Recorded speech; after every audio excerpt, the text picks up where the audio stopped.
বেশ অনেক দিন পর আজ একটা ভিডিও আপলোড দিচ্ছি। Hello everyone, welcome back to my channel. কেমন আছেন সবাই? আসলে সময় স্বল্পতার কারণে ভিডিও আপলোড দেওয়া হচ্ছে না। এটা বেশ আগের একটা ভিডিও। আমি গিয়েছিলাম মাত্রার নানুর বাসায়, তো ওখানে বেশ কয়েকদিন থাকার পর এখন এসেছে মাত্রার বাবা আমাদেরকে নিতে। আর মাত্রার বাবা যেহেতু রাতে এসেছিল, তার আসার কথা শুনেই আমার আম্মু তার জন্য তার পছন্দের ভাপা পিঠা বানিয়েছে। আর সে আসার সঙ্গে সঙ্গে সে ভাপা পিঠা খাচ্ছিল, মাত্রা তাকে খাইয়ে দিচ্ছিল। এরপর দিন আমরা চলে যাচ্ছিলাম বাসায়। আর ওই যে সামনের ভ্যানে দেখা যাচ্ছে মাত্রা, আমার আম্মু আর আমার ভাই। আমার আম্মু আর আমার ভাই যাবে আমার নানুর বাসায়, আর আমরা চলে যাব আমাদের বাসায়। তো মাত্রা আবার আম্মুদের সঙ্গে ভ্যানে ছিল, আর আমি আর মাত্রার বাবা ছিলাম বাইকে। আসলে মানুষ যেখানে ভালোবাসা পায় সেখানে সে বারবার ছুটে আসতে চায়। মাত্রার বাবাকে আমি বলেছিলাম যে তার আসার দরকার নাই, আমি এবার একাই চলে যাব, কিন্তু কেন জানি না সে বারবার আমাদের এখানে আসতে চায়।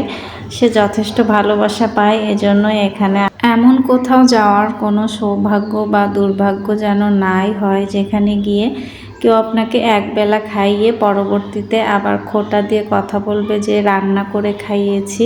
এরকম মুহূর্ত যেন জীবনে আর কখনো না আসে। যাই হোক, আমার গত ব্লগে বলেছিলাম যে আমি একটা খুশি সংবাদ শুনে এসেছি আমাদের বাড়িতে। তো সেই খুশি সংবাদটা হলো, আমার ভাইটা এবার হাফেজ হয়েছে, তার পাগড়ি পরানোর দিন ছিল। এজন্যই আমরা এসেছিলাম। আসলে আমাদের ছোট ভাই, আর এটা আমাদের সবার একটা স্বপ্ন, আর ও বেশ আদরের আর ভালোবাসার আমাদের। তো এই জন্যই আমি এসেছি। আর এসে বেশি দিন থাকি নাই আমি, কিন্তু এটা অনেক আগের একটা ভিডিও। এরপরেও আমি আবার বাড়িতে এসেছিলাম আমার পরীক্ষা দেওয়ার জন্য।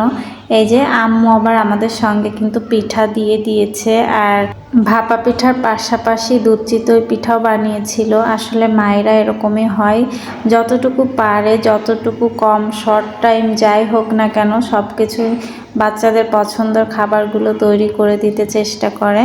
আমরা তো ওখান থেকে খেয়ে এসেছি, আবার আমাদের জন্য এই যে বাসায় বক্সে করে পাঠিয়ে দিয়েছে যেন বাসায় গিয়ে আমরা খেতে পারি।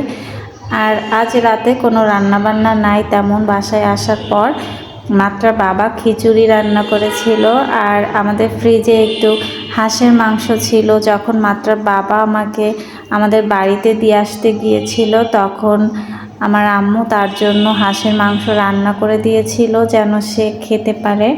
আরও বেশ কিছু তরকারি আইটেম করে দিয়েছিল, তো সে সেগুলোই এতদিন খেয়েছে। আর একটুখানি হাঁসের মাংস আমার জন্য রেখে দিয়েছিল যেন আমি এসে খেতে পারি। তো এই খিচুড়ি ছিল, সঙ্গে হাঁসের মাংস।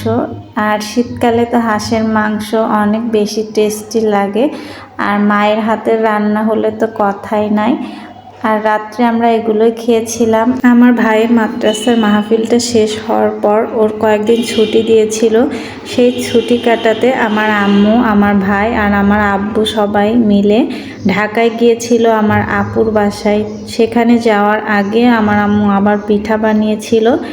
সেখান থেকে কিছু পিঠা আর চিড়া আমাদের জন্য আবার এনেছিল। সেগুলো মাত্রার বাবা আবার বাস থেকে নিয়ে আসছিল, যেহেতু আম্মুরা ফরিদপুর হয়ে যাবে সেজন্য আমাদের জন্য এনেছে। আমার পরীক্ষা সংক্রান্ত ঝামেলা না থাকলে আমিও আম্মুদের সঙ্গে যেতাম, কারণ ওখানে যেতে আমার খুব ভালো লাগে। আর আমাদের আসলে ফ্যামিলিটা খুব বেশি বড় না, আমরা ছোট ফ্যামিলি, এজন্য আমরা সব সময় সুন্দরভাবে সুন্দর সুন্দর মুহূর্ত একসঙ্গে কাটাতে চাই, যেন বন্ডিংটা বেশি হয়।